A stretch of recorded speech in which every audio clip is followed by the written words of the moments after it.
Pasca penolakan Mahkamah Agung atas peninjauan kembali 8 terpidana kasus pembunuhan Vina dan Eki, salah satunya berdasarkan bukti baru atau novum yang diajukan sudah pernah dihadirkan di persidangan sebelumnya. Telah dilaksanakan musyawarah dan pembacaan putusan pada hari Senin tanggal 16 Desember 2024 dengan putusan yang pada pokoknya menolak permohonan peninjauan kembali para terpidana.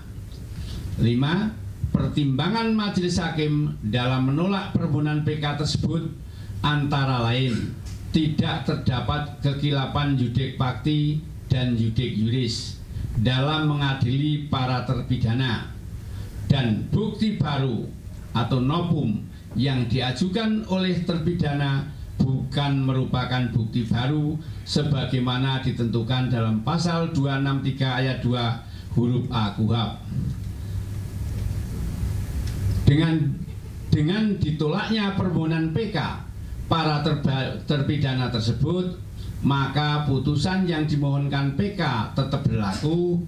Kepanitraan Pidana Umum Mahkamah Agung setelah perkara diminutasi akan segera menyelesaikan proses administrasi perkara para terpidana dan setelahnya akan mengirimkan kembali kepada pengadilan pengaju, dalam hal ini Pengadilan Negeri Cirebon, dan kepada masyarakat dapat mendapatkan salinan putusan dengan cara mendownload di Direktori Putusan Mahkamah Agung. Jadi demikian ya perkara Vina Cirebon tadi sudah diputus oleh majelis hakim dan hakim tunggal untuk perkara anak yang pada pokoknya permohonan PK ditolak, ya. Itu hasil daripada musyawarah majelis yang menangani perkara Vina. Terima kasih. Lalu seperti apa tanggapan keluarga para terpidana kasus Vina mendengar keputusan ini? Kami sudah terhubung dengan rekan kami Tois Kandar. Selamat malam Tois, bagaimana tanggapan serta reaksi keluarga setelah mendengar putusan Mahkamah Agung ini, Tois? Ya, selamat malam Davi dan juga pemirsa. Dapat kami informasikan pasca putusan dari Mahkamah Agung yang dilakukan oleh terpidana. Saya saat ini salah satu di salah satu hotel Cirebon, Jawa Barat sendiri, di mana para keluarga 7 terpidana ini tadi siang melakukan nobar atau nonton bareng dengan pihak kuasa hukum 7 terpidana tersebut. Namun dalam hasil keputusan dari pihak Mahkamah Agung sendiri, pihak keluarga dan kuasa hukum sendiri kecewa dengan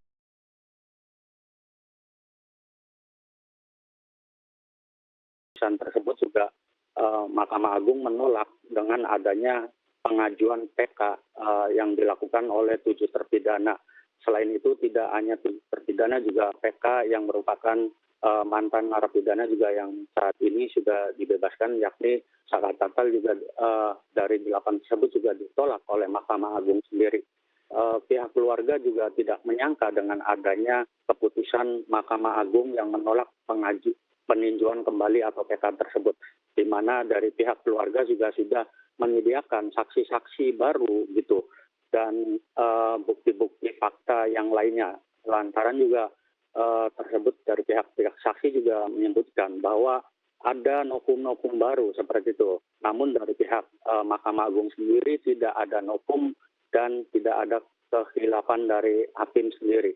Dengan adanya keputusan tersebut juga pihak kuasa hukum akan melakukan jalur upaya hukum selanjutnya gitu. Dan saat ini setelah melakukan nonton bareng dengan pihak ke-7 terpidana, juga pihak kuasa hukum langsung meninjau ke lapas kota Cirebon sendiri, di mana pihak kuasa hukum juga menyarankan pada terpidana agar tidak putus asa dengan putusan tersebut.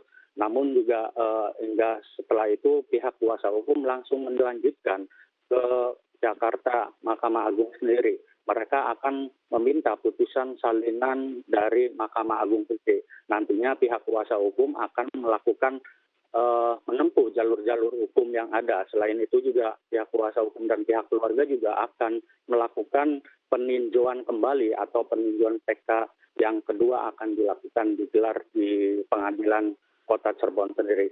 Dan pihak keluarga dan kuasa hukum sendiri berharap dengan adanya putusan sendiri meminta Presiden Prabowo Subianto agar membantu dan mengkaji ulang dengan putusan MK tersebut. Seperti itu. Kembali ke Davi. Baik, Tois, barangkali tadi Anda juga sempat berbincang dengan keluarga para terpidana dan para kuasa hukum. Apakah sudah ada pembicaraan langkah hukum seperti apa yang nantinya akan ditempuh oleh keluarga dan kuasa hukum?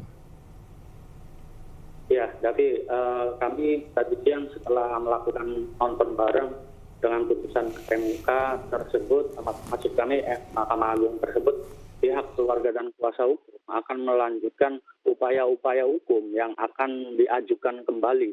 Namun juga selain itu juga mereka akan melakukan PK atau peninjauan kembali yang kedua gitu, di mana pada persidangan yang sebelumnya yang MK menolak seluruhnya dari ke-8 terpidana ini, mereka beranggapan dengan adanya keputusan Mahkamah Agung sendiri merasa kecewa gitu dengan adanya putusan yang ditolak oleh Mahkamah Agung sendiri. Seperti itu, Davi. Baik, terima kasih Tois Iskandar atas laporan Anda langsung dari Cirebon, Jawa Barat. Selamat bertugas kembali, Tois. Pemirsa, para terpidana kasus Vina mengaku akan terus berjuang mencari keadilan dengan menempuh upaya hukum lain. Sementara kuasa hukum Ibtu Rudiana menyebut menghargai putusan Mahkamah Konstitusi. Mereka ketika kami datang tentu ya kecewa, frustasi, menangis, ya itu biasa. Manusiawi ya, kami pun terharu, makanya itu yang kami sampaikan. Tadi kami datang kunjungi sesudah putusan itu, kami berkunjung, kami bertanyalah dengan mereka, gitu kan. Kira-kira ya apakah masih mau melanjutkan perjuangan ini? Mereka dengan semangat sampai kapanpun mereka akan berjuang dan masih apakah masih mau percayakan kepada tim kami atau bagaimana? Ya dengan tegas mereka katakan kami tetap ya ingin mempercayakan ini kepada tim hukum. Langkah hukum selanjutnya kan banyak pilihan ya. Dalam waktu dekat kami akan putuskan setelah kami mendapatkan salinan putusan. Kami akan pelajari kira-kira apa pertimbangan-pertimbangan dalam putusan itu sehingga nanti akan menjadi pertimbangan kami melakukan langkah hukum selanjutnya.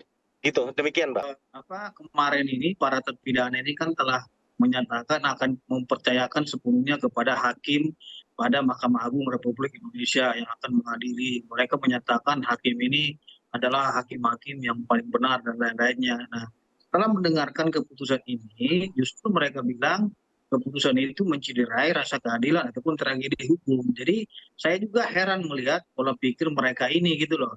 Kenapa setiap yang tidak sesuai dengan kemauan mereka itu mereka selalu menyalahkan penegak hukum. Nah, tentunya itu yang sangat kita sayangkan sekali. Sedangkan kita juga sudah sepakat, ayo serahkan sepenuhnya kepada Mahkamah Agung Republik Indonesia selaku lembaga tertinggi dalam mengadili perkara ini. Apakah setelah diuji diterima atau ditolak gitu loh. Dan ternyata putusannya ditolak. Nah, berbicara dengan bukti yang mereka sampaikan itu menurut hemat saya adalah bukti omon-omon gitu loh. Hanya opini-opini.